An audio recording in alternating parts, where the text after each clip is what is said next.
following podcast may contain some adult language. You've been warned. Those of you who got an invite, welcome to Nerd Prom. No matter where in the world you are, we're all Nerds International. With the hyphen.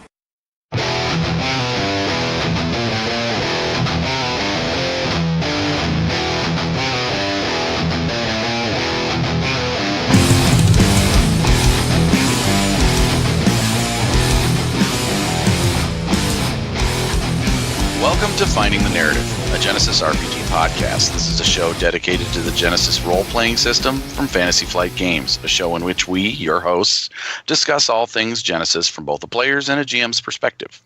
I am Tony Fanning, and with me, as always, is my good friend, co-host, brother from another mother, Mr. Christopher Holmes. How you doing, buddy? I'm doing great. I am doing pretty awesome. Pretty awesome, considering what happened on Sunday. Both my Minnesota teams lost. Fuck. To the Chicago teams. The Wild, which is a hockey team, lost to the Blackhawks. Yeah, I know Stark is going, yeah, motherfucker! And then my Vikings lost to the Bears. But that's okay. Other than that... The Bears, yeah, and you guys just heard that voice. That is Daryl, our gaming hoe, Cartier. Or Cartier. How you doing, Daryl? Everybody. Cartier. I'm doing okay. Welcome to the show, buddy. My first time here. It's going to have some fun. Also myself, not doing so hot. My Edmonton Oilers, they fired their head coach, and Todd McClellan, and now they've got Ken Hitchcock. Yay. They should have fired the GM Chiarelli. Ooh, you got hitched, huh? Yeah. They should have fired the GM Chiarelli. He's a bum. Alrighty then. Well, so I want to ask Daryl, which we've asked all of our guests when we start. How'd you start? Where'd you cut your little baby teeth on gaming? I started on the Redbox D&D. What'd you start, man? I'm trying to think. I started probably... That's the thing. It's been a long time ago, so that's good. In college. More than likely it was second edition Dungeons and Dragons. Cool. Okay. Way back when. Way back. Nice. Way back in the Wayback Machine. Sweet. So, welcome. College. Oh, I got a question for you real quick, Daryl. Do you know how you got the nickname, the Gaming Hoe? That was actually my bestie, Stefan Dragonspawn, who I used to game with for years in Shintar, and then brought me on gaming online with Jamie Pearson under RPG Brewery a few times. And then, of course, he put up a couple posts. He's looking for, anybody needs to volunteer for a game or a playtest. Daryl's available. Then next thing I know, I got coined the gaming whore, so. He was pimping you out. Yeah, he was. You never say no. You don't ever say no. That actually came, though, Daryl the Gaming Whore actually came from me and Chris. Oh, there you go. Somebody coined this somewhere. Yeah, we kind of did. We were we were talking to Jamie and Stefan one night, and we were like, man, I've asked Daryl to play like 4 different games, and he says yes to all of them, dude. He never says no.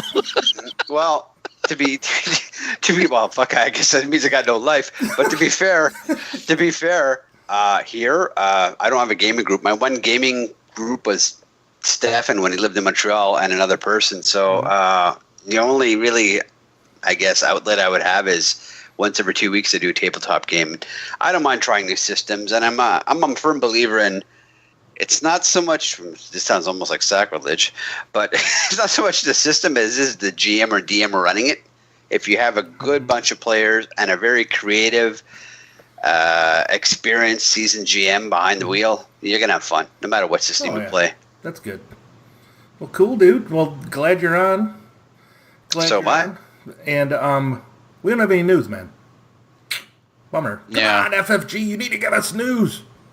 Yeah, even if you just got to send it to us privately, Chris and I will gladly receive those emails and share them with the world for you. That's right, we sure will. And, if you want to send us a preview copy of Shadows of the Beanstalk, feel free to do that, too. We'll definitely give you feedback on that if you want. Yeah. Come on, Android. We got some cool listener feedback that I wanted to cover in today's show. Let's do it. By the way, today's show, I came up with an epic name for today's show. You sure did. And I must say that we do have Daryl being the one that experienced it first. Yes, he was. The title he was of our, the first victim. Well, after you and I. The title of our show is called Epic Smell Wars. Oh, good Lord. And we've kind of coined that term after a game called Epic Spell Wars from the Wizard of Mount Skullsfire. There was a bad experience Tony and I had when we first day of the con. And we will get into that in our when we are a little later on in the show. Right on. Yeah. All right, so you've been warned, everyone. Listener feedback. Yeah, listener feedback. Feel free to tell us that we're flatulent bastards. I don't care. It's not gonna. I mean, it's not gonna hurt anything. But anyhow, thank God this isn't scratch and sniff. Right. You only have to listen to us. You don't have to smell us. Daryl had to smell it. Yeah, he did. Anyway. So, first one was from Samuel West via email. It says, "Hey guys, love the show, and it has got me to start running a Genesis campaign of my own for some friends. First of all, cool as hell." Yeah, it is. Cool as fuck, actually. That is... I'm glad. We're happy for you, Samuel. That's great, dude. Yep, and now at character generation, one of my players didn't like any of the existing heroic abilities and wanted to make his own. After talking a bit, he wanted something like a mass of conjured minions. We talked about the theming and worked out a fair trade on what it does, basic level, but I was struggling with what to give an ability like this at the improved and supreme levels. I did think of more guys, but it feels kind of lazy and could bog down later combat. Any ideas would be appreciated. So, Chris, what did you think? Well, what I think about this is I love it that you're working with your players for, just kind of working out something. Now, this is, there is a spell called, a spell type called Conjure where you could do this kind of stuff. But at a higher levels, I wouldn't go against, at the improved level, give more minions. Maybe buff them just a little bit, right? Maybe give them a +1 soak, or have the player choose, or maybe make that an upgrade to the heroic ability, right? And then maybe at the supreme level, maybe they do a minion group and a rival instead. I definitely wouldn't summon a nemesis. That would be. I wouldn't. The heroic abilities are pretty heroic, but not necessarily that. But definitely rival would be kind of cool at a supreme level, I would think. And if you wanted to keep it at minions, I sent him a response, and it's my response. I'll just read it to you because it's a little easier. It said, "First of all, thanks for emailing us and glad to hear you like the show. Second, without knowing the stats on the minions that you created, I would say there is nothing wrong with upgrading them at each level. They could get more wounds or better gear and attacks. As you mentioned, increasing their numbers. Any combination of these would work for both. Remember, for each minion in a group after the first, you upgrade their checks by 1, which is kind of badass. So keep it low to start. You should start your base with 2 to 3 minions and then just add 1 per improvement, plus a wound threshold or a damage bump each step, and that would be right in line with other abilities power-wise." Yeah, that sounds reasonable. Yep. That's cool. And this said, lastly, very cool idea, and because, that's what it's all about, working with your players and coming up with something cool. Mm-hmm. So. Absolutely. Yeah, it's all about having fun. How about you, Daryl? What do you think?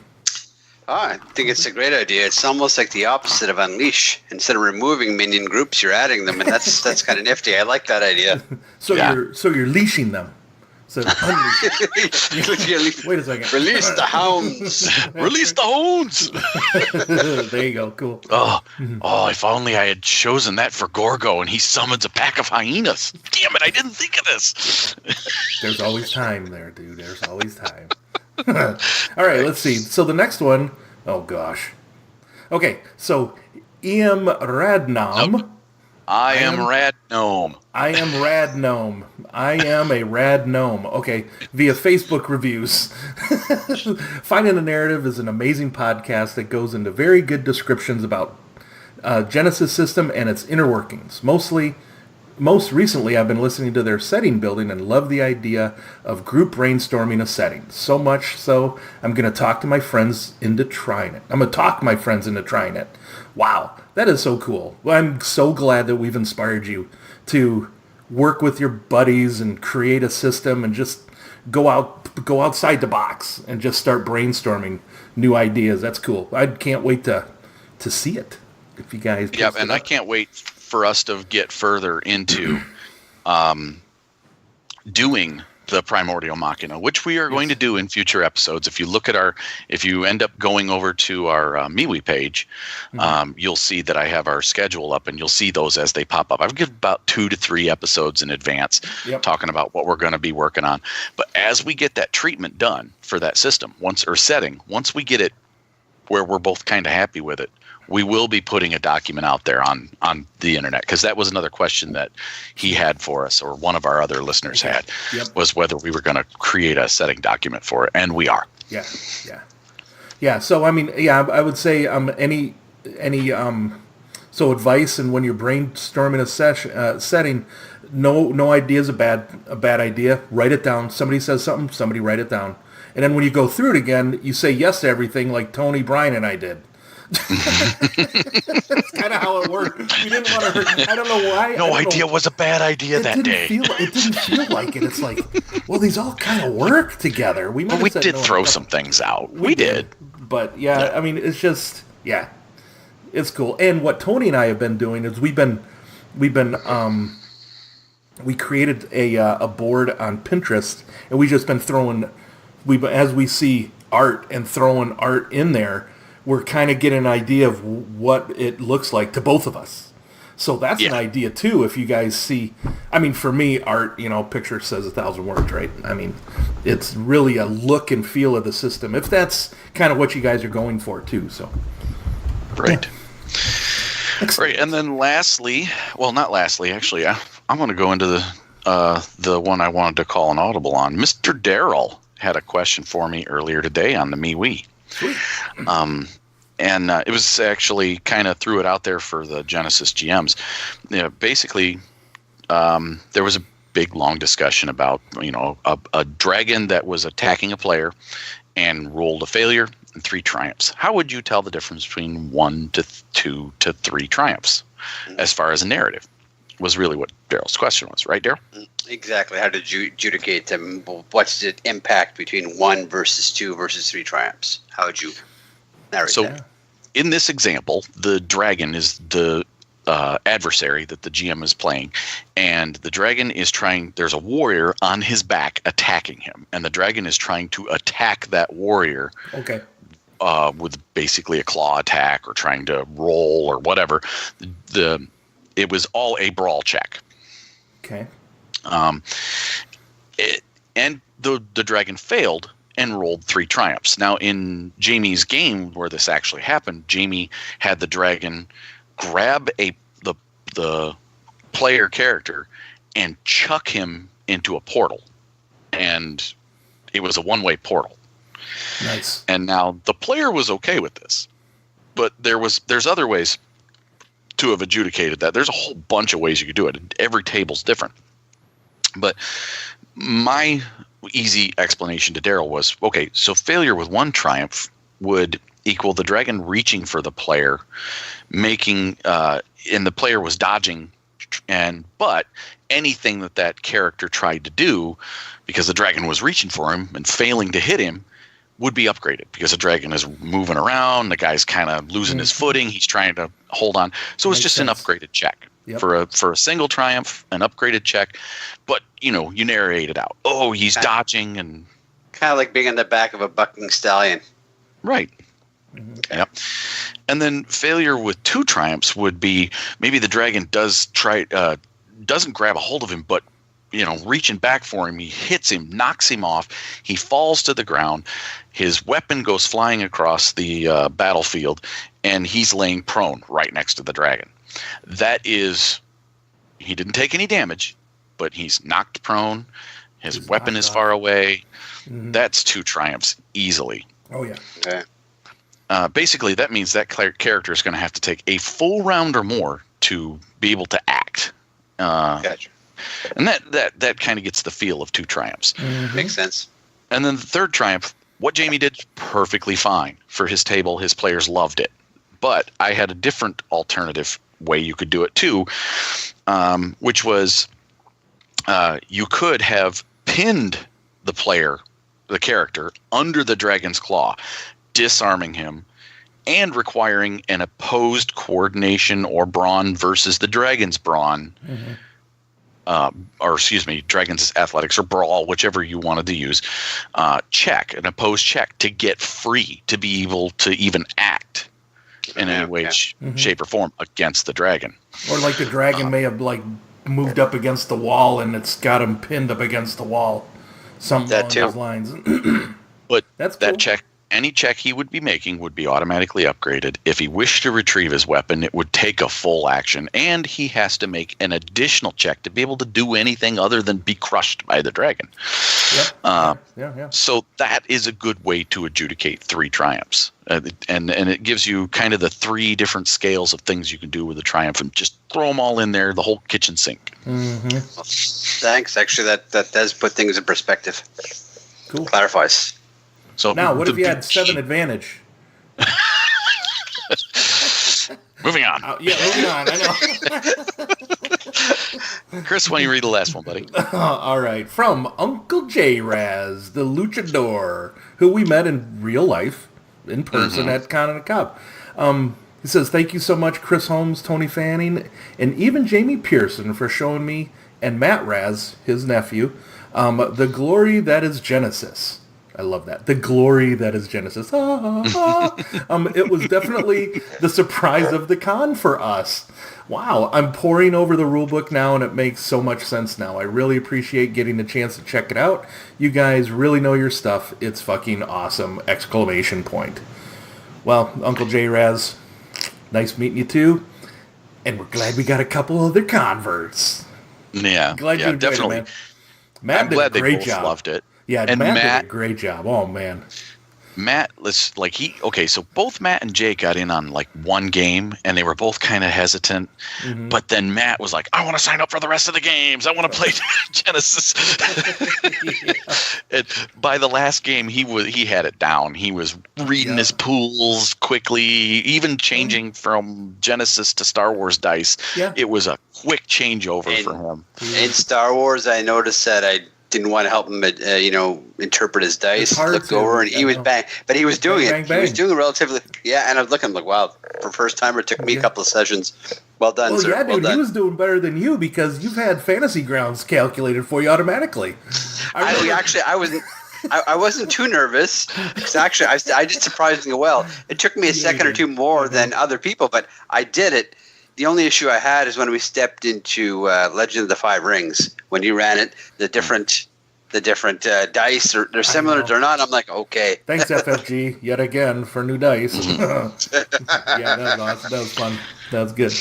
Awesome. Well, that's it for listener feedback. Yeah, thanks for the feedback, everybody. We appreciate the kind words. We do. Yeah, the love, even the hatred. Nah, we don't get any of that. Just a little. Yeah, just a little. And razzing, of course. So, yeah, but if you guys leave us a Facebook review, or even an iTunes review, and you have kind words to say, we'll most likely get to them eventually. So even if you don't appreciate even if you don't have kind words to say, give us some constructive criticism, if you will. If you don't like what we're doing, suggest something. That'd be great. Unless it's to tell Chris to quit breathing on the mic and to tell me to oil my squeaky chair. We know. We just. Oh, sorry. All right. We know. We're just late. No, just kidding. All right. Shall we go on to the next section? Let's do that.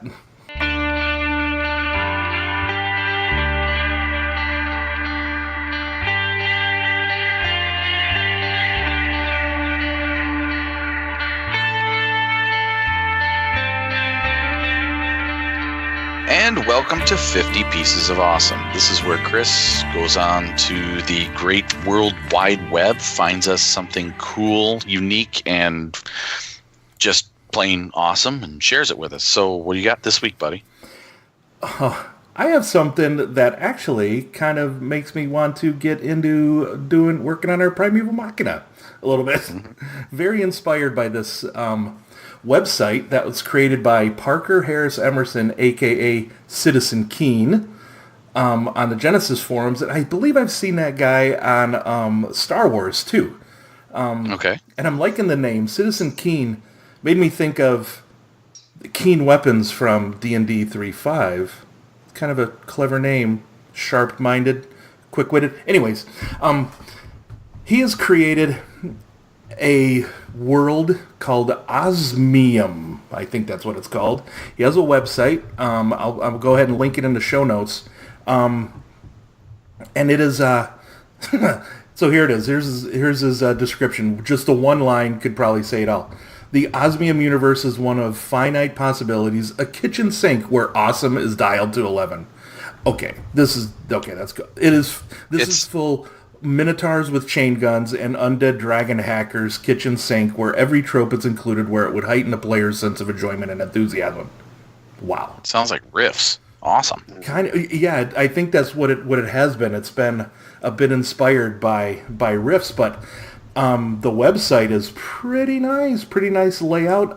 The art is very evocative, I must say, and there's a players section, a GM's section with house rules, magic system. Now let me go to the magic system here.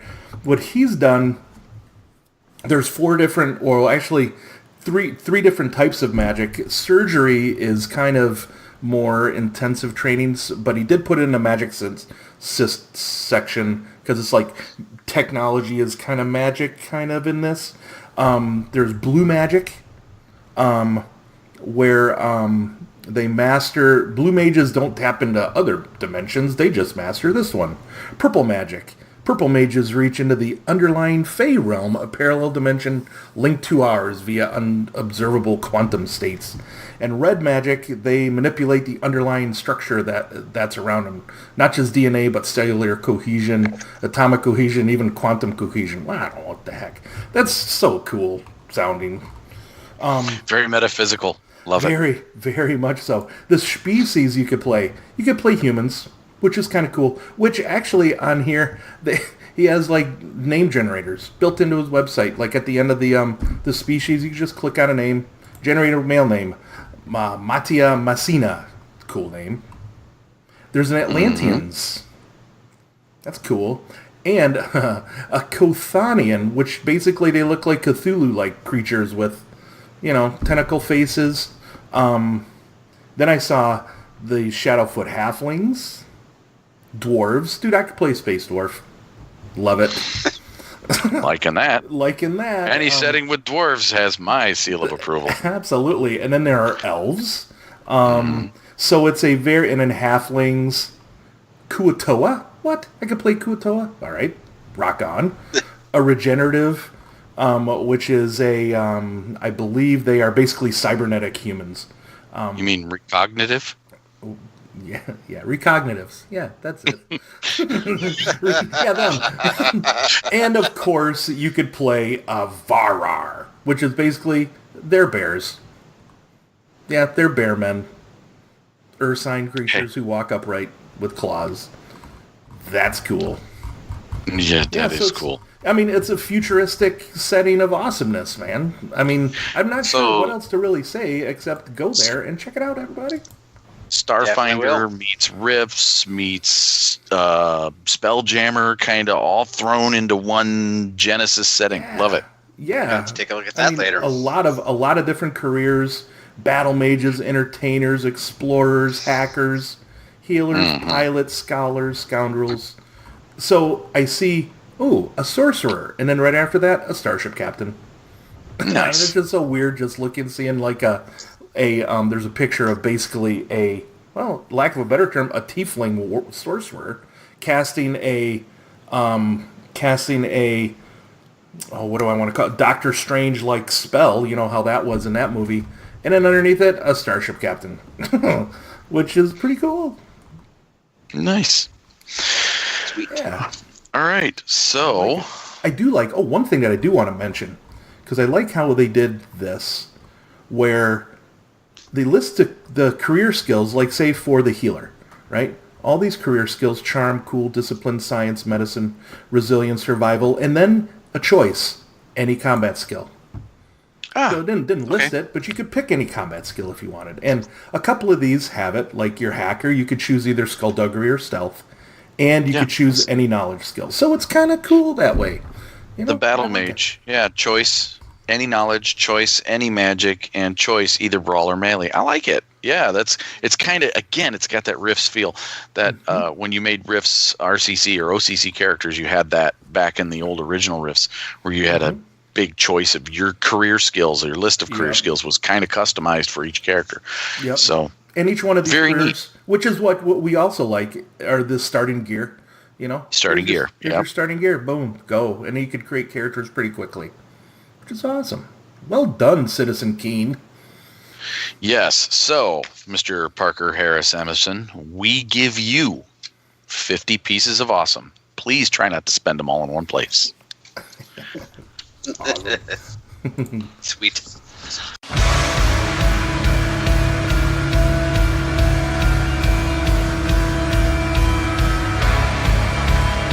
Yeah, man. All right, everybody.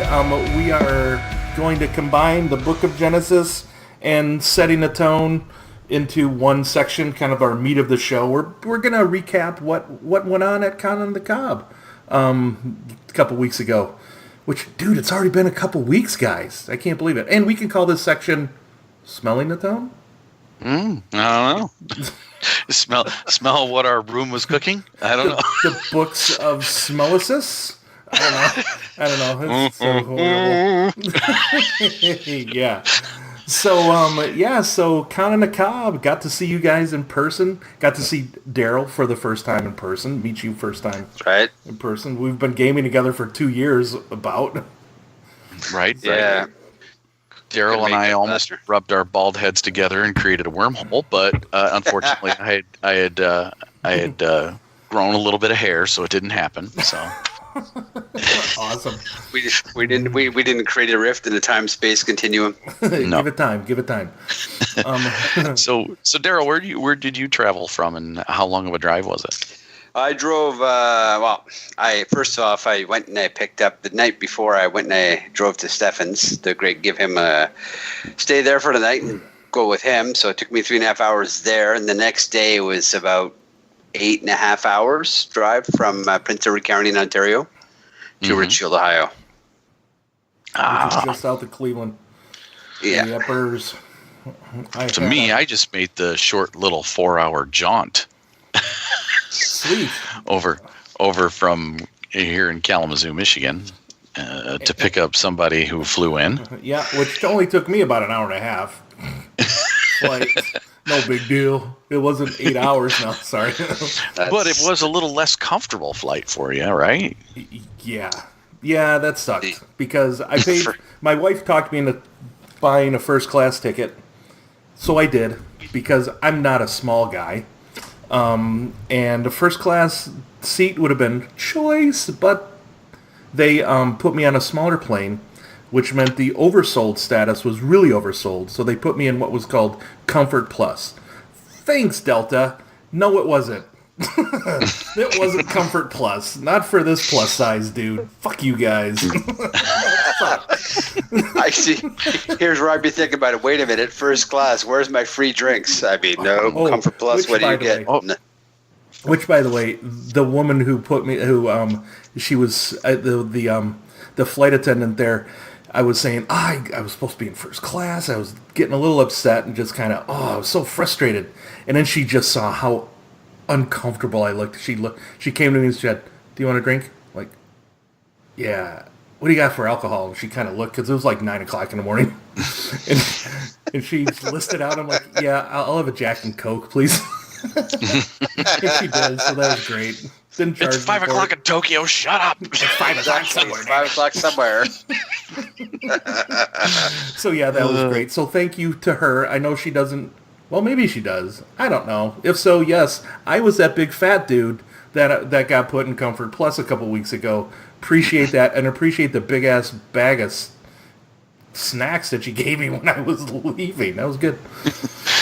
Yeah. So yeah, so I got in there about noon, and Tony just pulled right on up and picked me up, and we headed on down to Richfield, dude. Yeah, and we couldn't check into our room till like 3 o'clock in the afternoon, so we went to this little place called the Musketeer Bar and Grill just down the road. And so Chris and I are sitting there, and we're both starting out. We're having a couple drinks, and we said, we're going to get something to munch on until the rest of the guys show up, and we can have dinner. Yeah, because Stefan and Daryl were going to meet us about an hour after we got there. We're like, let's order something. What do we order? So we get this epic plate of nachos, just heaped with burger and cheese and just everything that is good about nachos. It was pretty damn good. It was delicious. And we munched on that. And then we had our dinner, and then, Daryl and Stefan showed up. Yep. And then J. Raz and Matt showed up a little later after that. And then we all headed to the hotel. Well, about this time when we get to our room and Chris and I start unpacking our room is when the nachos hit full force. Us both. Nachos, or maybe the chicken wings and the what was it that you had, Tony? Pretty damn sure it was that fucking hamburger meat. Shawarma or falafel or something you had there. It was I had a gyro. Yeah, that's gyro. Oh my god. It was just heaped with cucumber dressing. So good. But good shit. Yeah. We and poor Daryl comes in the room about like 20 minutes later and allow me to paint a picture. I've always wondered during gaming in my younger years, what it'd be like, to run into one of these, what are those solid cubes of mass in D&D, those monsters, the gelatinous cube. Gelatinous cube. But this is like walking into a gelatinous fart.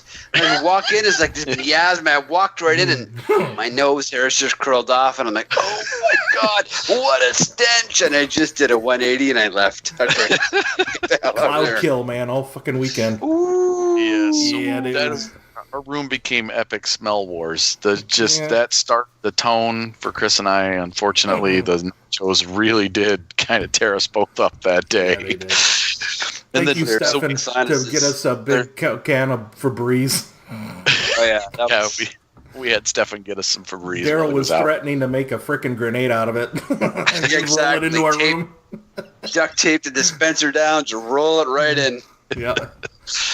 Yes. But then we sat around with all our friends, and we played some party games. Oh, dude. Did any of these stand out for either of you guys? Oh yeah, dude. I like the Spank the Yeti game. Yeah, that was fun. Great.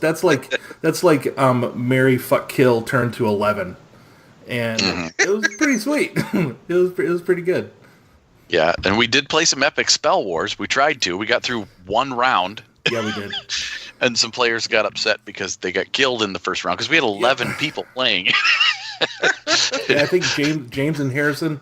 I think Harrison he died before he even cast the spell.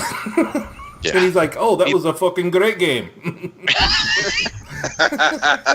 Yes, James and Harrison made it all the way over from England, across the pond. Yes, the guys from the Tabletop Twats. Yeah, and then we had everybody was there except Gary until late. Gary, the murder hobo, he didn't show up till 11, and then the next day, Matt Imaginary Jones from the Imaginary Ramblings podcast and his fiance showed up. So, but we had some fun. So we get into the actual con on Thursday. Yep. And first thing that happens, Chris and I realized we didn't have any games to start the day. I know. So we went and had a nice long breakfast, and then we're like, "Hey, Chris, you want me to teach you the L5R card game?" He's like, sure. So we played the L5R card game. We played Star Wars Destiny. We played a couple of head-to-head games. Daryl, what'd you do? I'm trying to remember what I did. It was all epic blur for me. Were you part of the Trailer Park Shark Attack? Yes, that's what it was. I played. Eric Lemmer had a I guess he'd purchased the setting off someone. I don't know. It was online, and it was basically the whole premise was the trailer park gets flooded, and the sharks come in to invade, and you have to survive. Fortunately, there's 24 NPCs, and he told everybody right at the get-go, you're all gonna die. So you get one of your characters dies, you move on to the next one. And my first character, I had a redneck, and one person had the trailer park prostitute. One had a meth dealer. I was playing a redneck named Ricky, and my shotgun Cletus.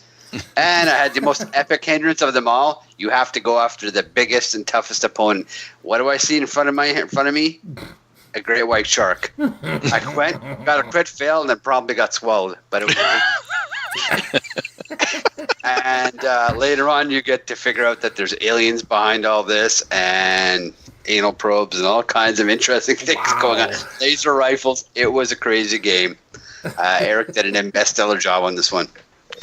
Oh, that game is written and laid out by Carl Kiesler, who does amazing layouts for all of his games. Cool. He's done like League of Extraordinary Gentlemen, 1970s. He's done I can't even remember all the ones. He did like a Ghostbusters and Goonies one. These are all Savage Worlds games, but they're all beautiful. Oh, wow. With all the minis and handouts and things. Mm-hmm. He was the one that made like character sheets on 8-track tapes, right? That was the League of Extraordinary Gentlemen in the 1970s. That's so cool. Yeah. You can print them out to make cases for 8 tracks. Yeah. I'd like to make an apology to Carl Kiesler. I didn't remember your name, but it was one hell of a setting. Thank you very much. Well, that's what I'm here. I remember all those stupid details that nobody else wants to remember. So there you go. And while that was going on, we ran our Fellowship of the Dead game, didn't we? Or was that that was later? Afterwards. That was afterwards. We ran Fellowship of the Dead after, while Harrison was running Dungeon Crawl Classics over on the other table. Oh, that's DCC, right. yeah. Well, that's right, because Daryl, you were in our Fellowship of the Dead game. Yeah, that's how I remember. That was awesome. That was pretty good. I was throwing back the DM and GM hat back and forth throughout that game. To be completely fair, I thought it was actually, I anticipated the fact you're both co-GMing and switching from player to GM. I'd expected there to be more of a hiccup and more, maybe, I guess, a loss of continuity, but you each took like a 3 or 4 minute break, which is fine. Everybody can go to the washroom, get a drink, whatever. And it was seamless. Like there was no gap in story. And it was perfect. Like, I mean, you each switched from your GM spot to your player spot, and there was no loss of story or any continuity. It was perfect. Yeah, very well. We just knew where, because Tony started it, and and then he knew where I wanted you guys to be at the beginning of day 2 or the night of day 1, whatever, and then vice versa. You know, at the beginning of day 3, when we knew he was going to be running, I just needed to get you guys to a certain point, and it worked out pretty good, actually. Yep. Glad you guys enjoyed it. And we designed our character. If people want to know, we did a character with a split personality. Now, a little background on the character: he was actually twins in the womb, and the mother was affected by a creature of the shadow, and it cursed.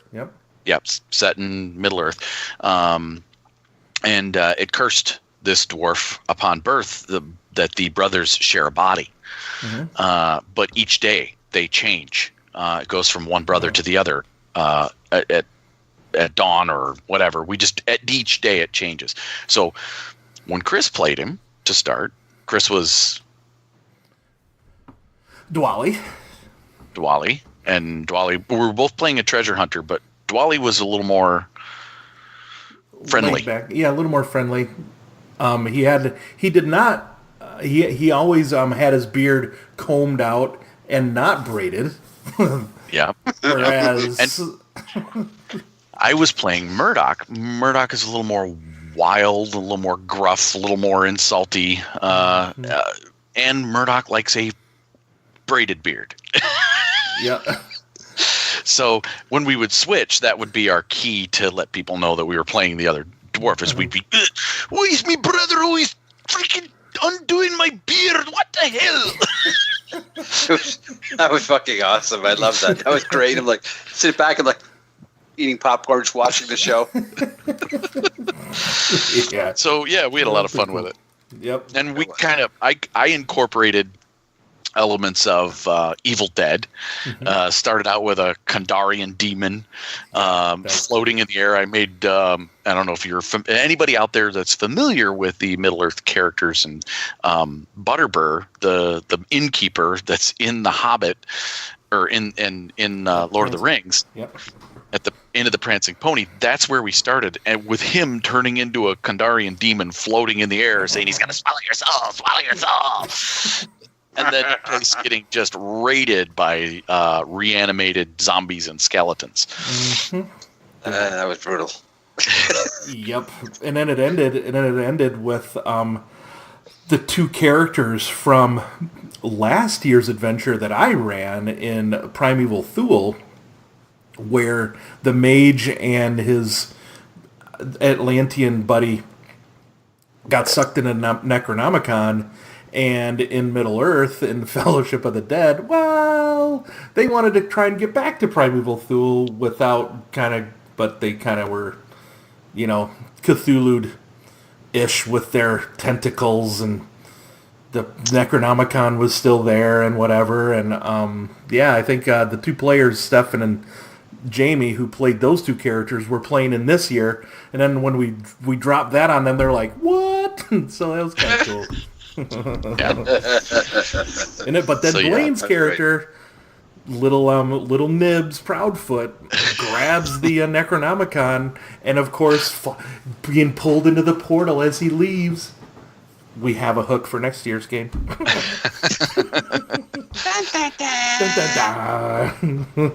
Yep. So that was a ton of fun to run. We had kind of a select cast, so to speak, and everybody, all the characters were taken except for poor Borgrim. Yep. Yep, our werebear. Nobody took him, so he ended up getting hospitalized, if you will. Hospitalized after almost getting torn apart by several of the reanimates. Yep. So then we had over on another table going on, I do believe, I'm sorry, there was another game going on in the morning that I completely forgot about. Necessary Evil. And I think Stefan run Tiernoth? Or did he run that Friday morning? You know what? It's all a blur. He did run that Thursday morning. He ran that on the books, and he had a couple people. He ran a Shields of Terranoth game that he created on Thursday morning. That's right. Thursday morning, and he gave our friends Harrison and James an introduction to Genesis and kind of got them prepped for what it was going to be like. Yep. And then Gary played with them, and Gary obviously never has been a big fan of Genesis, but we still love him anyway, the big lovable bugbear that he is. Yep. But and he played, and he was a good sport. He gave it a shot, and he's still not in love with it, but Harrison kind of got, he's like, I'm not sure, but enough that we said give it another shot, and he tried it again later. Mm-hmm. But then, so J-Raz ran, I don't remember if he had it in the morning or in the evening.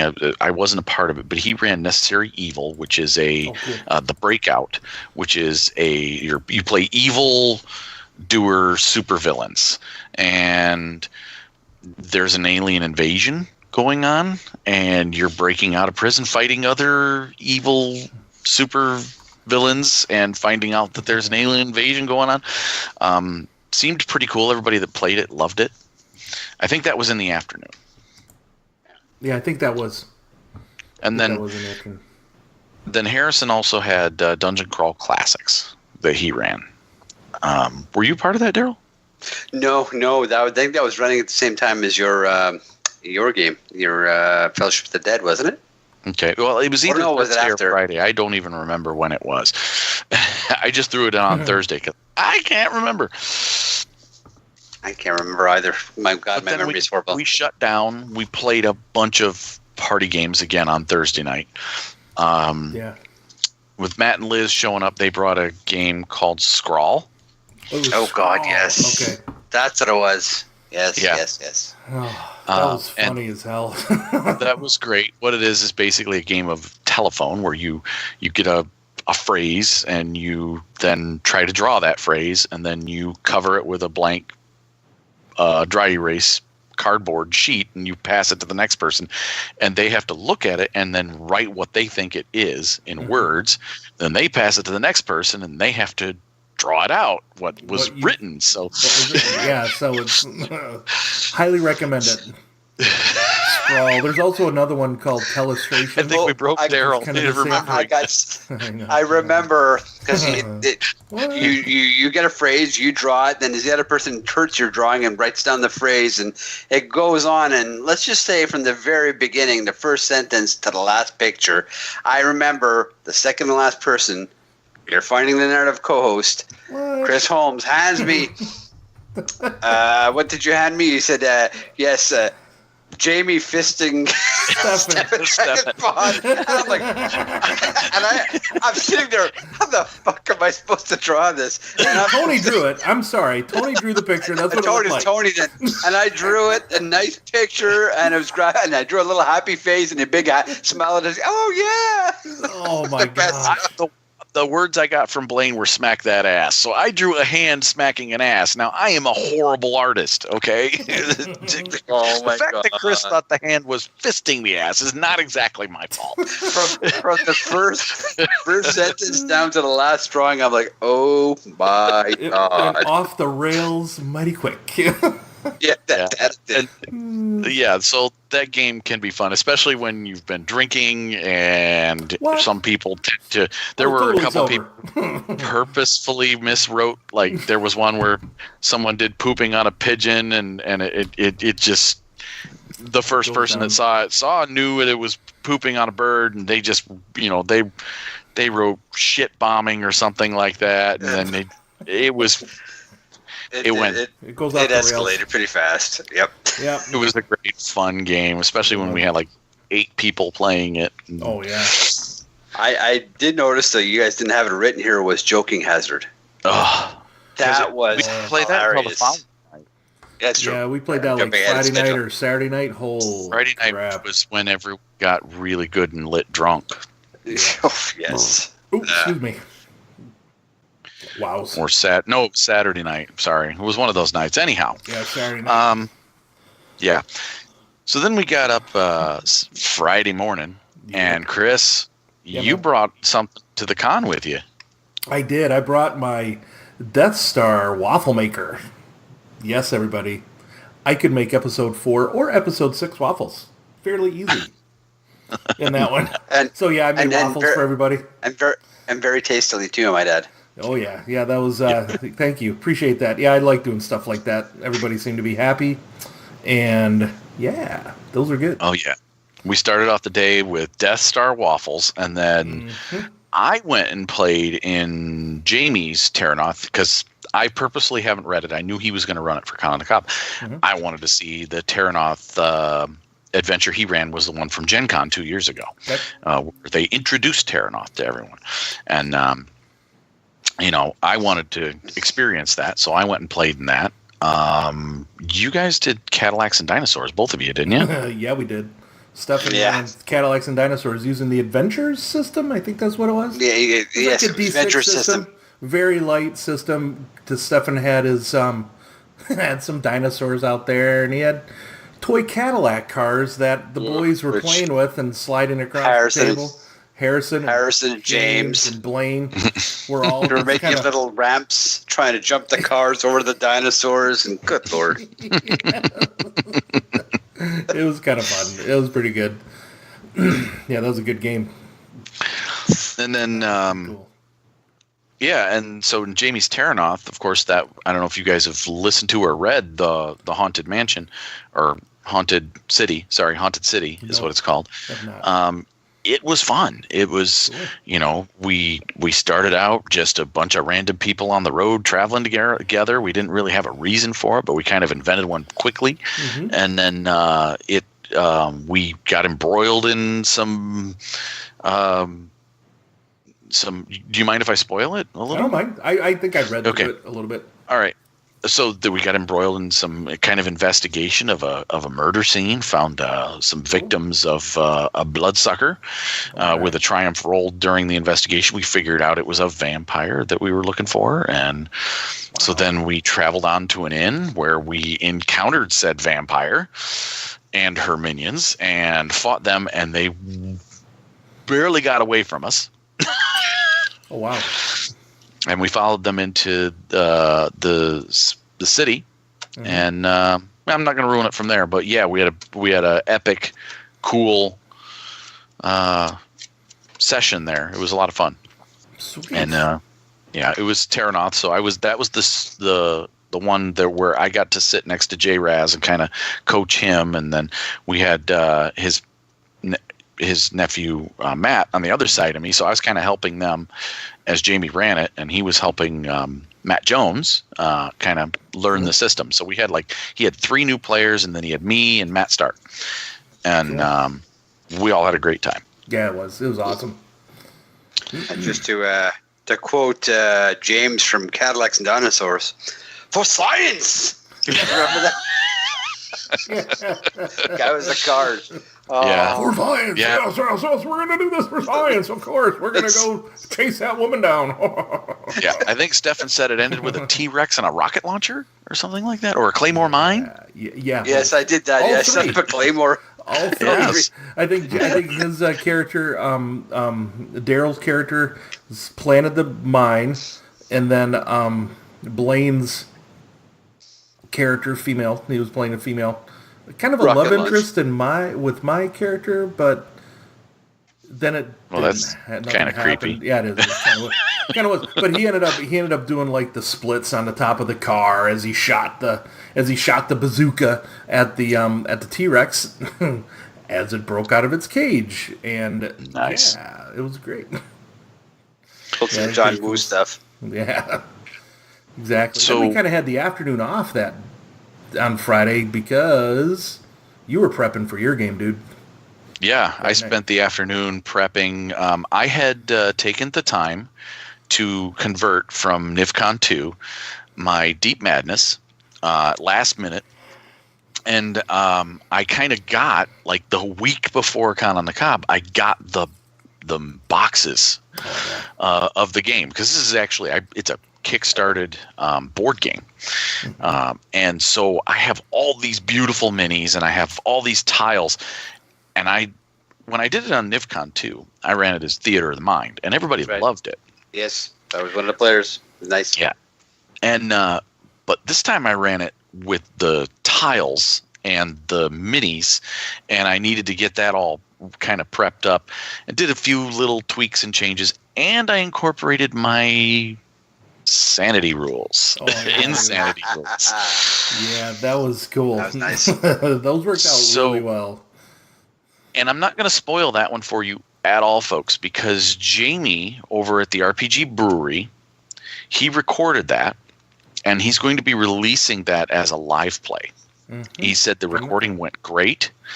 Chris was a little quiet, but he did it. He adjusted Chris and Matt Stark in Levelator and brought him up to the level of everybody else. And so we did have some background noise of the Fiasco game that was going on at the same time. Yeah. On a table 2 tables away. Oh but God. That was rather loud and kind of interrupty at times, but we made it through. We had a lot of fun playing that, and so when it comes out, Chris and I will put in our next show after it comes out the link, so that you can just find that, or you can go over to the the RPG Brewery and keep an eye out. Subscribe if you want. Jamie does a lot of Genesis material. He's done several live plays of various different Genesis stuff. In fact, you guys have both been part of that. So, Yep. Yeah, you just showed us. You just held up an X card there, Daryl. Did you want to enlighten us on what happened in the is that X Fiasco card? game? Just drawing it right or there. maybe- You're not or going to maybe talk we- about Fiasco at all, or what? What I goes think on at Con Fiasco on the Cob was- stays at Con on the Cob. Fiasco was wild, and my first experience ever playing Fiasco. And let's just say that Lord. I know it's more of a social game in the sense. I don't know if you can call it an RPG per se, but corroborative building up storytelling game. Exactly, corroborative storytelling. And let's just say the person running it, Matt Jones, was getting up there. I'd say very happy into the cups, and the rest of the players that played it was smashed, with the exception of yours truly. And then me, I was fighting off an infection. So I was on antibiotics, so I couldn't drink. But everybody at the table was hammered, and we were going at it. And we had Gary sitting there, just watching us, and we incorporated him in the storyteller as into the story as as NPCs. When we needed a female prostitute, he was there. When we needed a guard, he was there. You name it, Gary he wore so many hats that night. And at one point, things were getting so out of control and so graphic and so raunchy. I've never seen somebody play an X card, but Gary was holding it up and it's like, go, please, Daryl. If you go to the washroom, don't come back. Just keep on going. Forget about me, I was like, oh my God. Gary, you know that it takes a lot. I don't know if you've ever listened to his live plays that he's done on the Murder Hobo show. He's done of his ICRPG of Gartar. That shit is just unbelievably gonzo and perverted. And to hear that Gary threw an X card, I had to hear the details about what was going on. And I have to say, even our listeners, I won't engross you with those. I'm kind of ashamed about it, but at the same time, I'm kind of impressed. But let's just say that it was a very raunchy game, and the guys playing it were having a heck of a lot of fun crossing barriers. Destroying barriers. Destroying barriers, oh yeah. So... All right, so that was Friday. Right, and also something eventful happened Friday night. During that game, Uncle Jay he drank 2 entire bottles of whiskey that day and got so unbelievably fall down drunk that he barely made it back to his room. And Saturday morning, he was supposed to run Rippers. But unfortunately, that did not happen. He did not make running Rippers because somehow during the night, his bag and the characters and everything he had for it got soaked. So now he said it was water, but everybody else kind of thinks it might be. Nah, it was probably water. He said he had a big thing of water, and it's because he laid it next to the bed or set it next to the bed and it spilled. Oh, no. Basically, Rippers didn't happen because someone got ripped. Yeah, ripped. But to actually, give the man props. But the amount of alcohol he had, he actually staggered his way up the stairs. Never fell, never nothing, and he actually managed to get to his room with just a slight hitch and got in, and then that was it. And in his bed. He got in his bed. Yeah, that's good. Yeah. That's good. So, and his nephew made sure that he was in decent enough shape that and then he made it there. But Jay, we love you. You were great to have at the con. Absolutely. And we lovingly pick on you. Last year, just so you know, everyone, last year was me that got lit up drunk. Oh, yeah, you did. And barely made my game the next morning, and then suffered through the whole morning with a hangover from hell. So, but what Tony is saying, he made his game in the morning. No, that's okay, Jay. Jay, I wasn't jamming it. You're still my favorite. Oh, that's I was his favorite. Yeah. So was I at one point. Yeah, I didn't think he'd go around. Yeah, at one point, yeah. We love you, Uncle Jay. You luchador bastard, you. Yeah. So awesome, we come to Saturday morning, the last day that we had games. Yep. And I kicked it off with the L5R beginner game I ran for 7 of you. Yeah. 6 of you, I think. Yeah, that was pretty cool. I enjoyed running it. I got into character, saying, with the accent. Oh. I like how Blaine turned his Scorpion Courtier into Pai Mei from Kill Bill. Yep, exactly. It was very nice. And Matt Stark and Blaine, played the trooper that he was, with very little sleep trying to play that game. Like a couple hours. and he played with us for a bit. Yep, and then Yeah. Stark doing the whole crab man, big crab man guy. I think everybody did well playing that game. That was great. And we had Colin from last year, who we met last year. He came in and played. Didn't he play? He played in that game, didn't he? It was a samurai. Yeah, he was there. Yeah, Yep. he was very with Stefan, Colin, and Tony playing in that game, knowing a lot about Rokugan. That helped out a lot. That kind of set a tone to have everybody else kind of get into character and stuff too. So that was pretty cool. And that went long. I gotta say, I do like the system. I'm not sure I'm a huge fan of the beginner game itself, just because I think the game itself focuses a little too much on learning like the names of way too many NPCs. Yeah, if you're a new GM and you pick up the beginner game, good luck. One thing that I would suggest is they actually had a list of contestants from each clan. And what I would do is I would just replace those contestants with your players. Whatever ones they pick out, just replace that. That's a few more that names you're not going to remember, that you don't have to memorize. Because that's one of the things for me. When you have a lot of NPCs, like I've got a lot of NPCs to learn for the Jewel of Yavin game coming up. And it can be daunting, even for an experienced GM. Yep. So be warned on that. I will add that the Rokugan is a very rich and detailed setting. There's a lot of history in that, and it's fascinating. You can just read up on that. I think I enjoyed it. I liked actually the contest you had us do, the challenges when you were trying to become samurai. And we went through we each went, like the way you did it, you had us each doing our turn, and then you reversed the order, and we're all trying, whether it was poetry or horseback riding or whatever the challenge may be, we all went through them and we had to get the points. I love that. It was a great system. I love that. We were doing our Genpuku ceremony. That's it. Yep. Yes. And I'd also suggest if you're going around doing initiative, if you go around your table that way, when you're going through these contests, start with one person, go around, and then start with the next person, go around, keep going around, because you have a chance, these people have a chance of becoming like the forefront runner, the forerunner of that contest if they roll high enough. And then the next person has to roll even higher. So the first person that goes kind of has an advantage a little bit. But They kind of set the bar. They kind of set the bar, but nobody tied each other, because I would have just had you as a front runner even if you tied. So. Yeah, and that one, I ran that for 5.5 hours, didn't I? Yeah. That was I was running my Vanguard Squadron, my Age of Rebellion game, right after that, so we just kind of let it flow seamlessly into, and it kind of helped that my Vanguard Squadron ran a little short. So,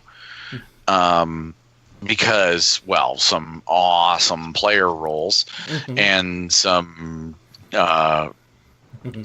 judicious use of some very cool abilities that some of the players had. So I wrote this adventure. It's kind of a follow-up. Now, Vanguard Squadron is a kind of a love of mine. My players at one of my local friendly game stores, the guys over at Odyssey Games, they created this squadron. We wanted to do Age of Rebellion, and they created these characters. And I kind of fell in love with these characters, so running them through this campaign with them. And so when the campaign shut down, I took the characters and I locked them at 100 earned XP and created the first adventure, which I ran last year, which was Hearts of Sullust, which was one of my players' favorite adventures that I ran during the campaign for them. And I ran that last year, and it literally went through the whole game without a shot being fired until the very last scene, where you basically had to kill a traitor and leave. But and it was a great game last year that I ran, and we had Colin who joined us, and he ended up playing the commander. And last year Colin was a breakout. He was just like, we didn't know this guy. He just showed up to play, and he played the commander, and everybody's like, wow, that's awesome. He did such a heck of a great job. Yep. And then He felt really comfortable last year, even this year too. Like, last year he was just like, yeah, you're going to go here, you're going to go there, you're going to do this, you're going to do this, you're going to do this. Let's go. Right, yeah. Okay, because he didn't look like the kind of guy, or because he looked a little nervous or whatever coming in, but then he's like, boom, right into it. He's a very unassuming fellow. It's great. He's sit there, he's just very calm and everything, and then all of a sudden he's like command voice, and he's, all right, you're doing this and you're doing that. He's great. I loved it. Mm-hmm. Well, then this year, I wrote the adventure. I wrote it. The second one was one that I never got to run for the other group, and it was called Between a Wampa and a Cold Place. And so it starts off with the group on Hoth. It happens like coincidentally at the same time that the invasion of Hoth is going on. They just don't know it. They kind of know it's coming, but they don't know it's happening while they're running around these Wampa caves fighting Wampas. Yeah. And I had a little surprise for one of my players. Last year, Matt Stark freaked everyone out at the table when he went to do an intimidation action with his character. And I was NPC. I was NPCing a Wookiee in a cantina playing Djarik, and he walks up to the Wookiee and accuses him of cheating right in it. When he does that, he just, he didn't tell us what he was doing. He just stands up, walks over, gets in my face, points his finger right at me, and goes, I think you're cheating. And at first, so I'm sitting between these two. Matt, I have to move back because Matt comes over, leans over, and to Tony, I'm like, what the fuck? I just accused him of like cheating, like as a GM. I thought it was. I didn't know it was in character. Yeah, nobody really kind of knew it. I kind of figured it because the way he just his word, he was still doing this character's voice. Yeah. And so I played along with it. Well, this year I was, when I was searching for maps of Hoth on Amazon, I found a Wampa Laplander hat. And so the opening scene of them entering these caves, I threw the hat on and I just charged at Matt and tackled him. Yeah, he went around the table and just grabbed him because Tony rolled to he grabbed Matt's character and threw him up against it and grabbed him and threw him up against the wall. That was great. So if you happen to see that picture out there, are you flexing with the hat on? With the I was cheering for the home team. I had my Hoth Wampas football shirt on, and but anyhow, so if I ever run this for you in the future, sorry, here's the spoilers. So then they come out of the caves after they've defeated the Wampas and they've rescued the crew of the fallen or the crashed U-wing, and lo and behold, their radio starts crackling, and it's General Veers telling Lord Vader he may begin his landing. And so, what the fuck? So now they have to make a mad dash to get to their ships before the Imperial troops overtake the rest of the base. Yep. Quick just did a skill challenge to do that, and really well. That went really well. Everybody succeeded pretty much. We had two failed checks, and three failed checks would have meant there would have been another encounter with a bunch of stormtroopers, a very hard encounter. Right. But it turned out that between you guys and some well-placed rolls, you ended up blowing up an ATST, destroying a bunch of troop emplacements for the snow troopers, and making it to your ships, where you blast off into space. Yep. And so then during the blast off into space, I had wave after wave of TIE fighters to throw at these guys, just tons and tons of TIE fighters. And then Chris. Yeah. So I was playing a character, the pilot of the Second Chance, Celestin, who had an ability called Insight Rebellion. And it's in the agitator tree. In the agitator tree, where I'm able to make 3 minion groups or 3 NPCs become quote unquote rebellious. So we had the couple of starships just aiming at us to kind of before we make our jump to light speed, and I'm like, because the round before that, Colin, our commander, took over the and our hacker, I think, was being played by Blaine. We ended up getting on the Imperial comms unit, so he's like confusion. So in a whole bunch of confusion, I'm like, hey, I'm going to use this over the comms and say, hey, you guys want to join the rebellion, don't you? Or whatever. So I'm inciting this rebellion. They start firing at each other. The two big ships start firing at each other, and we get out of there. And that was it. And then Tony dropped a little bomb on us that happened kind of moments later, if you will, when Mr. Vader gets back to the ship. Right? If you want to let people know about that. Yeah, just Vader and the 501st Legion executed the traitors on their ships. Vanguard Squadron get away. Yeah, that was great. That was pretty epic shit. So yeah, that was Vanguard Squadron. And then... So, what did we have after that? I don't know. What did we have? We were given gifts, and we were doing. I mean, we gave night before we had given Jamie his monocle, and we were.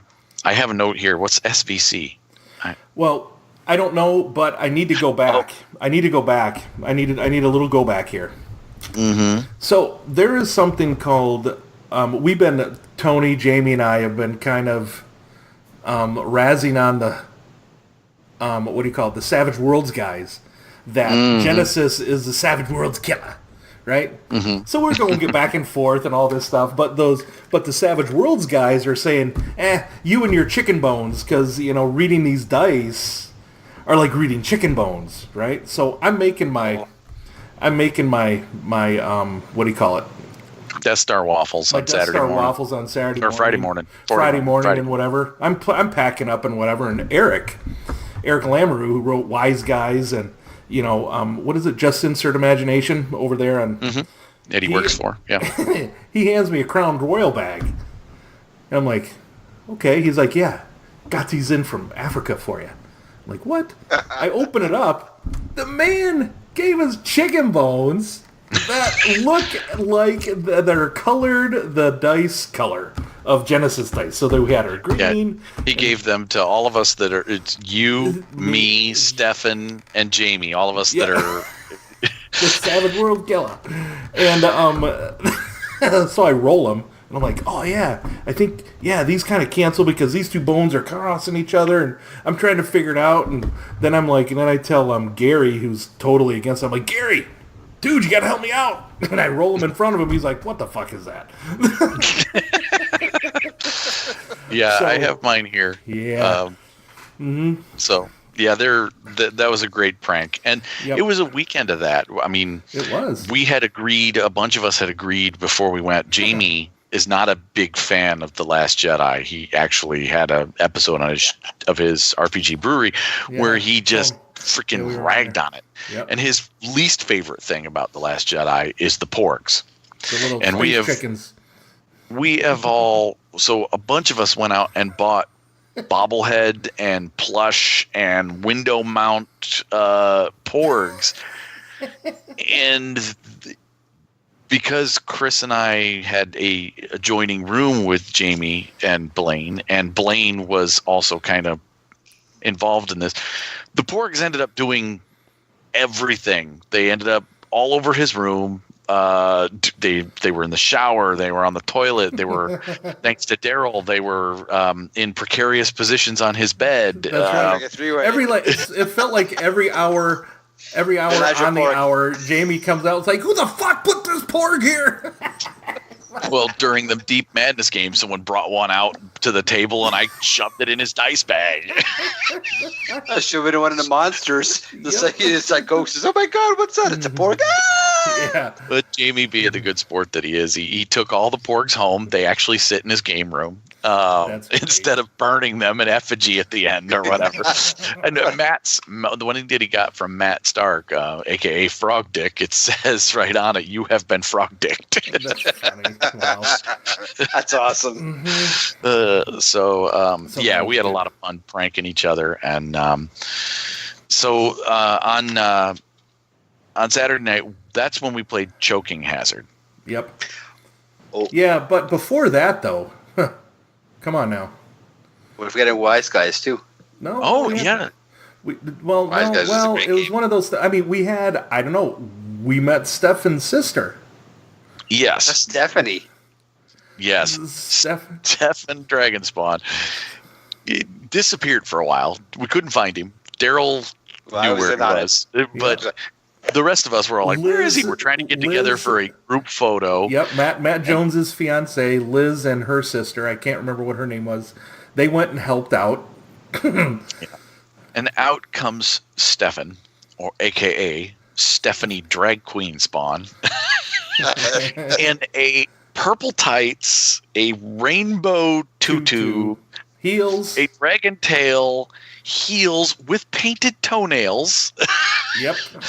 He had a T-shirt that he had made that said Stephanie Drag Queen Spawn on it. He had a wig, the whole 9 yards, and he came out and he roasted all of us. Yeah, we didn't have time for the dragon wings. He had actually dragon butterfly wings to put on too. Wow, that'd be Wow. We didn't have time. It was great. Well, his horns kept falling off, so I guess it was probably a good thing he didn't have wings, tail, and horns to manage. Right. But underneath, he even had rainbow glitter eyelashes underneath his purple star shades. I mean, it was just if you see the pictures out there, folks, he was amazing. Yeah, he was.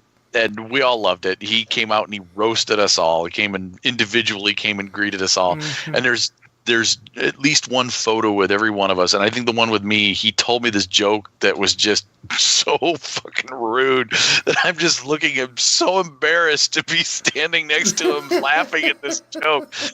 And then Chris, you danced with him a little bit, yeah.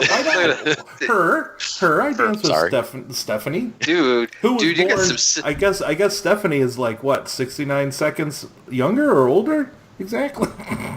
At least that's what she said. So you got some silky smooth legs and some good gyrating hips over there, young man. Yeah, well, it's my belly fat kind of accentuates my movement too. It gives you an illusion that I'm actually moving good, right?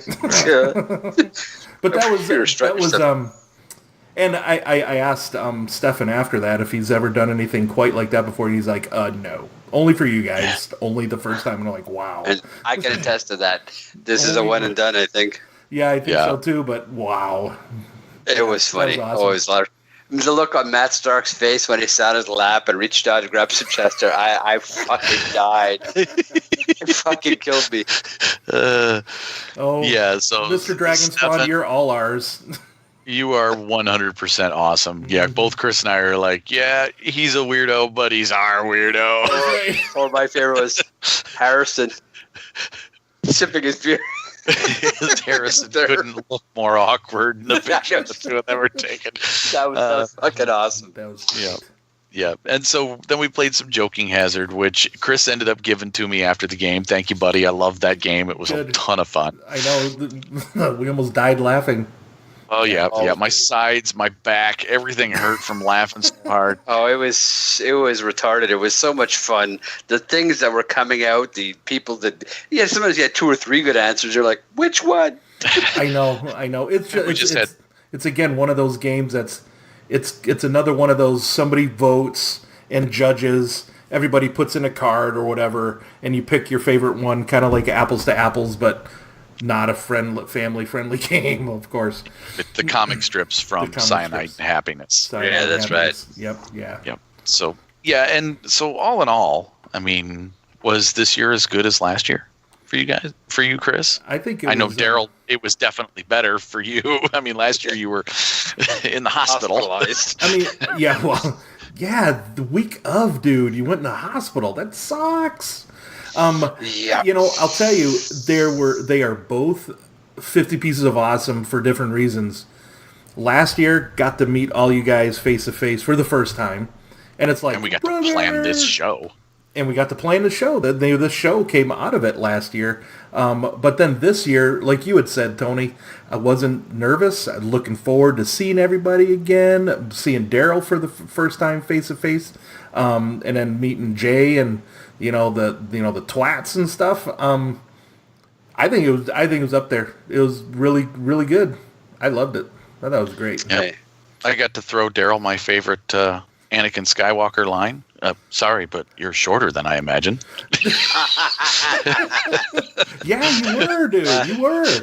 I did say to everybody I was only 5'8", and I remember I said, what's the average height of everybody over there? And Steph told me, I missed that. well, I said, Tony is probably the smallest one. Everyone else is 6 feet tall. I'm like, okay. Yeah. I'm going to be fucking looking up at Matt Stark. I'm looking up at Gary. I'm looking up at Jamie. Looking up at Blaine. Looking up at Chris. I'm like, oh, fuck y'all. You gotta bring You your didn't have step to ladder look next up time. at Jay. Uncle Jay helped you down there in the... Well, you too. Well, I felt Matt. at least some sort of kinship with you. Yeah, his nephew.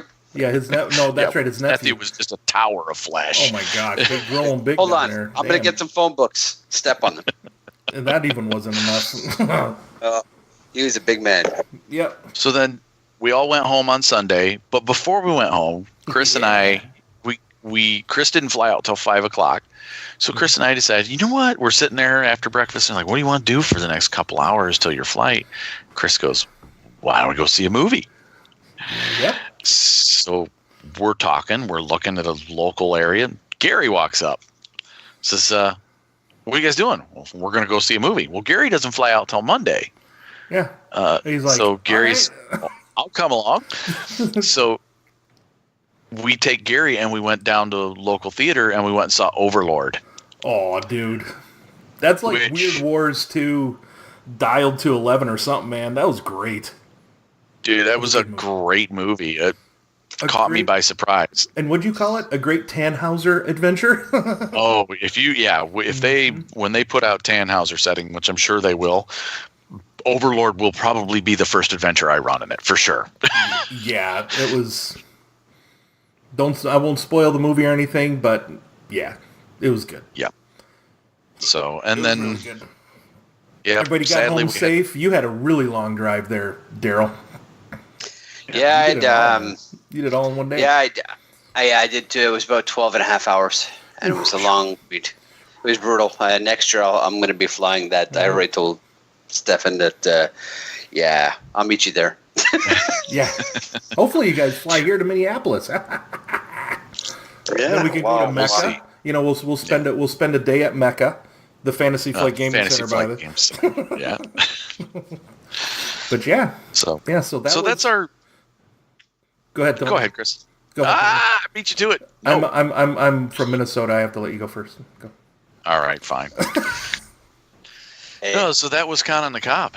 And for us, It was an amazing adventure. I hope you guys enjoyed our recanting of our tales. I know it's not our usual episode, but... Hope it wasn't too boring for you guys. But if you can ever make it to a gaming convention, have the means and do it, highly suggest it. It's a great experience.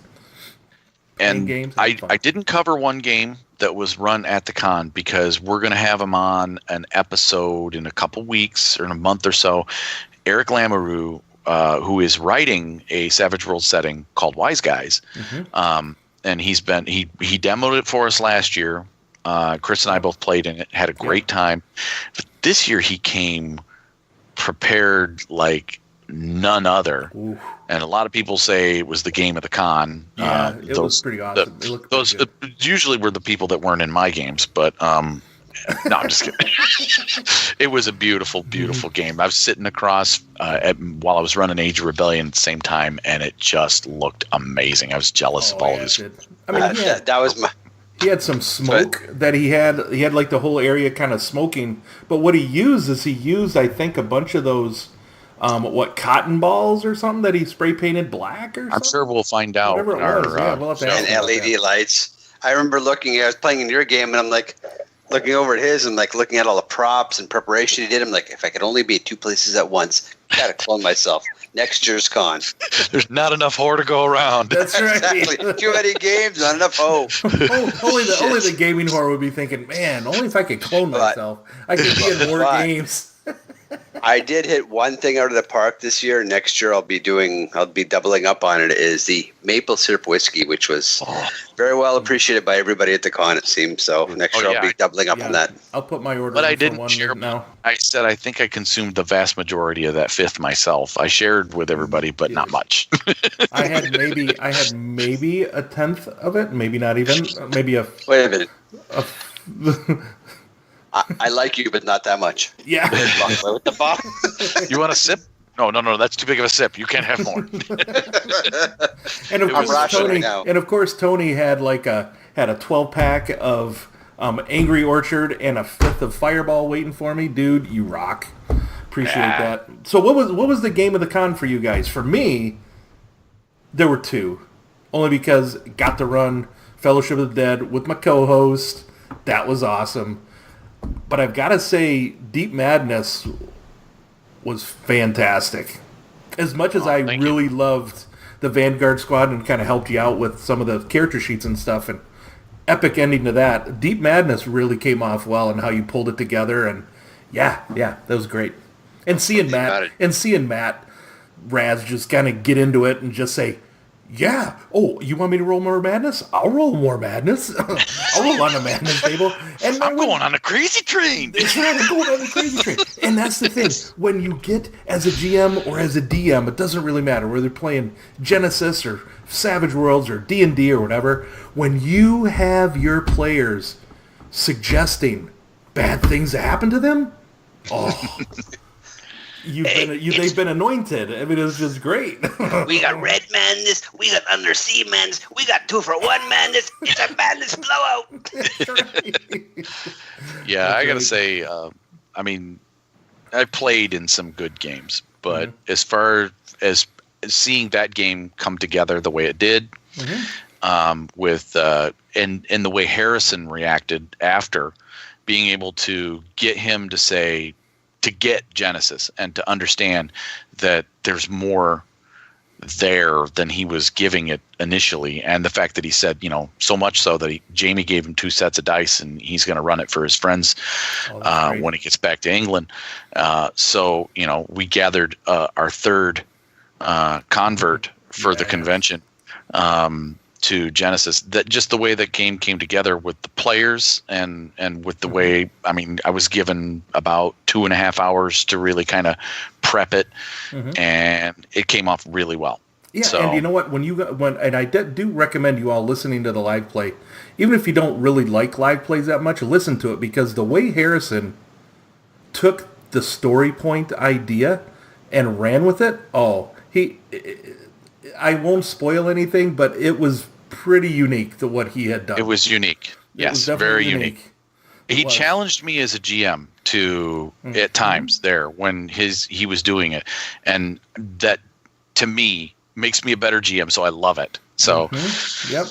And it's cooperative storytelling. He was telling a story with it, worked it in, not knowing quite how the mechanics worked, but he got it towards the end too, and I think that's what kind of set him over the edge of liking it too much, liking it a lot. How about you, Daryl? What was your game of the con?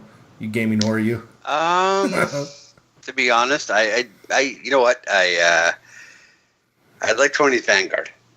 My first time, I played Star Wars before, but it was just like we talked about, like Eric's preparation. I would have loved to try his Wise Guys game, but Tony was equally as prepared with all those, the battle mats, the minis, the TIE fighters, the X-Wing, all this stuff, plus the Wampa figurines, and dude, the hat you wore, that was fucking hit it out of the park.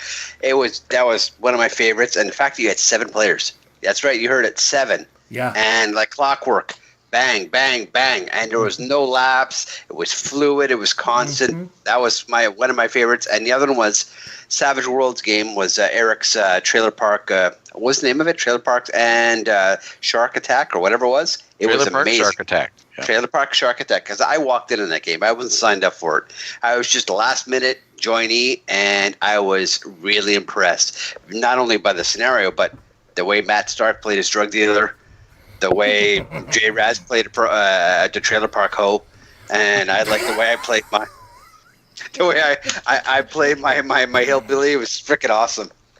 Nice. So, and afterwards, I followed up with a girl in a bunny suit, so it was pretty amazing. And it was the opening game of the con for you, so it really kind of set the tone for the whole con of just how much fun you were going to have. And it was the only Savage Worlds game I played, and you know what? I enjoyed it. It was good. And then, of course, Vanguard Squadron was the last game you played for the weekend. There you go. Yeah, first one and last. There we go. I see what you did there.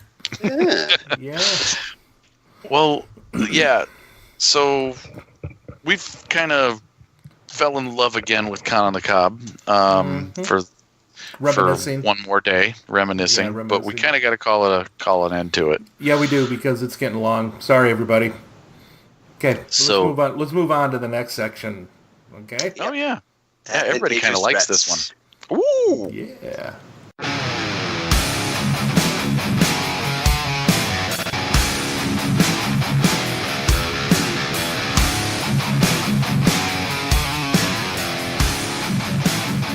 Well, welcome to Advantageous Threats, folks. This is where we get to roll some dice. So for my scenario today, I wrote that I am GMing a game of Deep Madness. Really? Have you ever done that before? A couple times. My Mind Eater's Acid Spit attack is a ranged attack. The ranged is a skill for this minion, and my minion group consists of 4 minions with an agility of 2. So my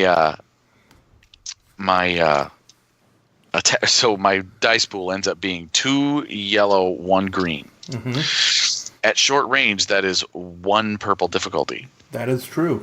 Now, because we're in Deep Madness, lights are flickering. Mm-hmm. Pretty sure a setback die for the darkness might be appropriate here, you think? However, these creatures have blind sight, and they remove setback die from darkness. So there you go. So just aiming at the first character in line just happens to be, I didn't put this down here because I was evil. I chose Chris's character of Amanda Weaver that he was playing. Aww. And why don't you upgrade that? Because it is Amanda Weaver. That is the daughter of Ripley Weaver, right? Yeah.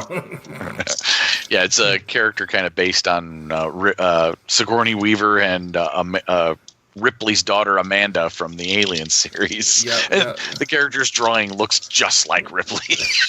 Pretty much. It looks just like Sigourney Weaver. So, yeah. So, how about Daryl? What do you think? Does that sound good to you? I think they'll aim. Yeah, get the boost die. Yeah, you got to get your boost die. Remember, you can't do when you're healing. That's right. You can't aim when you're healing, but you can aim when your ass is spitting, though. Damn it. Ooh, mama. All right. So I end up with 3. So just so you know, my only negative die was the red die that you gave me with your upgrade. Well done. And it came up with a despair. Yes, it did. But yes, it did. I still ended up with 3 net successes and 2 advantage. So it activates auto spit. So blast. Oh. So right. They're going to activate blast. Now this attack does 5 damage. Ouch. With 3 successes, that's 8.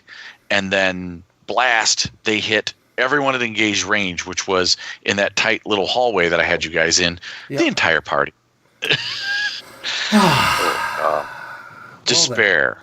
So for the despair, the first thing that popped into my head, especially after you saying that you activate blast with acid, I'm thinking there's like a conduit there that has a bunch of steam or whatever that hits on the ceiling from both sides, and the steam just kind of just creates like a steam wall between us and these guys, so that we could potentially sneak away.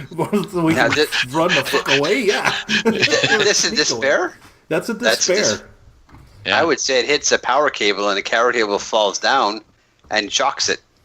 Oh, well, That's a good one, it's a too. minion. It's a minion group, so that would kill one of the minions.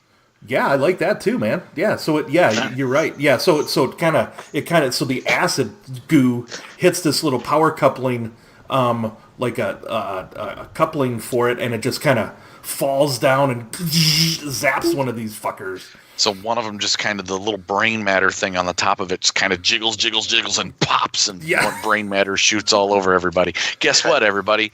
Fear checks. Yeah. Kentucky Fried Acid Spitter. Yippers. All right. Well done. All right. That was cool. That was pretty cool. All right. Okay, How about you, Chris? What you got? Well, I'm DMing a game of... I don't care. Copyright be damned. Gauntlet thrown. Here we go. Gauntlet Let's thrown. do it. I don't give a fuck. DMing, motherfuckers. A Fellowship of the Dead game. Uh-huh. And my Mirkwood spiders. I have a Mirkwood Those spider. were nasty. Yeah, they were awesome. Those were so nasty, dude. You're undead. Those undead spiders, man, is like, what the hell? Sorry, go on. So, it's gonna make like a web attack against a one of the characters nearby. Okay. And the range, so it's a ranged attack. Doesn't do any damage. Crit is pretty high, of crit 6, but it has an ensnare 3 quality. Sorry, which means I believe the rating on the ensnare sets the difficulty to break out.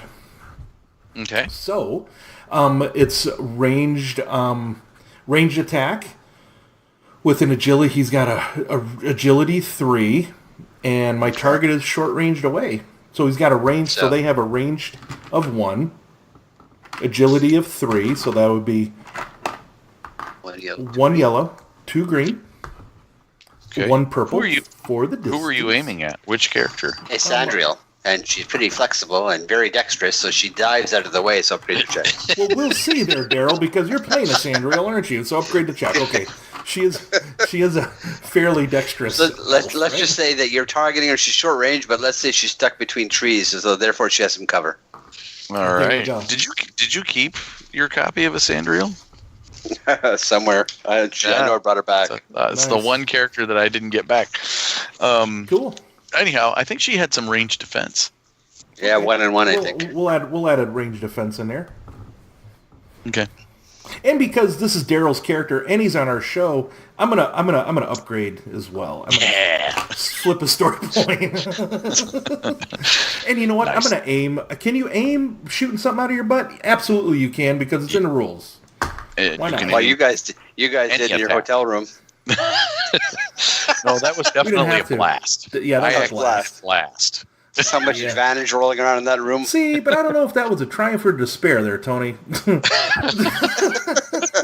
Triumph for us, despair for the players. For Daryl, yeah.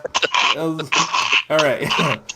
So I have 2 yellow, a green, a blue, a red, and a black. Sound good? That's great. All right, here we go. Holy buckets. Holy despair, Batman. Nice. Nothing on the aim, nothing Spares. on the range defense didn't help you at all. But I did get 2 successes and 2 advantage, which means I'll do 3 damage to you, which you'll more than likely soak. However, I do get to activate the ensnare quality, you being in between this tree. So how would you like to use that despair there, Daryl? Let's see. And it's only 1 despair. It's not 3 or 2. I easily blow up. Let's see. As he, I don't know, maybe he just gets but the despair baby gets knocked over by one of the horses as he's spraying her. There's other characters makes around. sense. Hey, that makes sense. One of the characters are kind of have on Stefan's character. Who was he playing? Edamir of Rohan. Edamir of Rohan was running between you and actually kind of gets tangled up in the webbing and flips the guy over, right? Is that kind of what you're thinking? That's it. Yeah, I'm thinking, he gets caught up in the legs, and then the thing gets flipped over, and he's caught up in the horse's legs. Nice. Or in between or something. Cool, dude. Cool. All right. So. Well, that was fun. Yeah, it was. Do you want to add anything, Daryl, or? No, I'm just listening. This is great. It's your turn. Awesome. All right. Well then, are we ready to end this thing finally? It's been a couple hours, almost. Let's do it.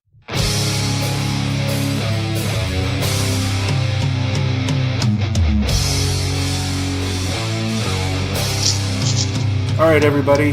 That's our show for tonight. I want to give a shout out to those tabletop twats that flew on over from across the pond to meet us at Con on the Cob. They have a tabletop RPG podcast that's all about role-playing tabletop RPGs. Nick says he has his very own beard. Harrison, who is part shark, part maid, which I might have seen that this weekend. James is half gourd, all Asian. Yeah, he is. And let me see. In their latest episode, they answer the question: do post-apocalyptic games suck?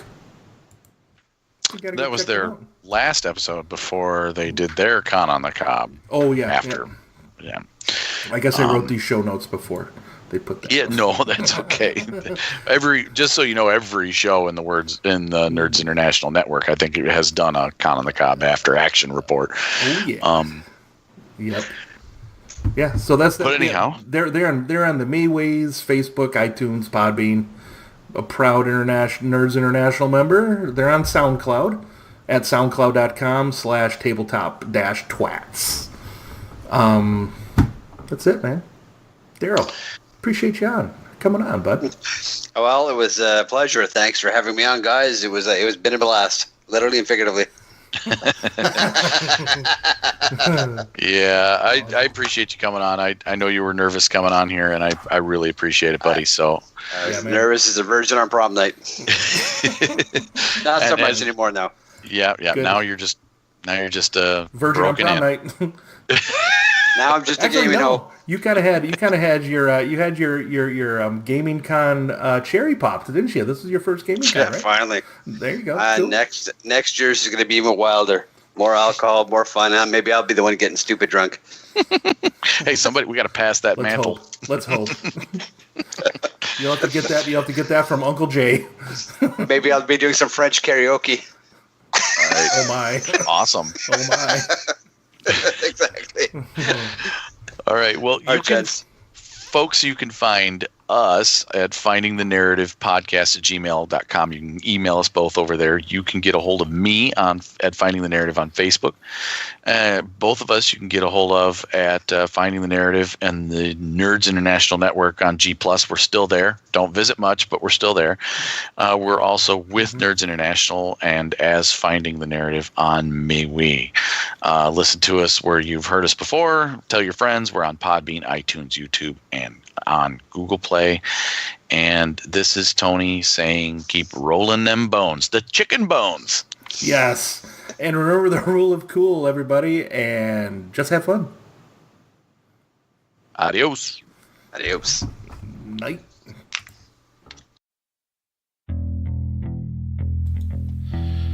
Finding a Narrative Podcast is not affiliated with or endorsed by any companies mentioned on this show.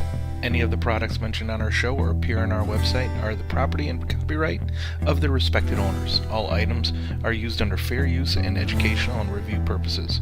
All other items are the intellectual property of Finding a Narrative Podcast. Copyright 2018, all rights reserved.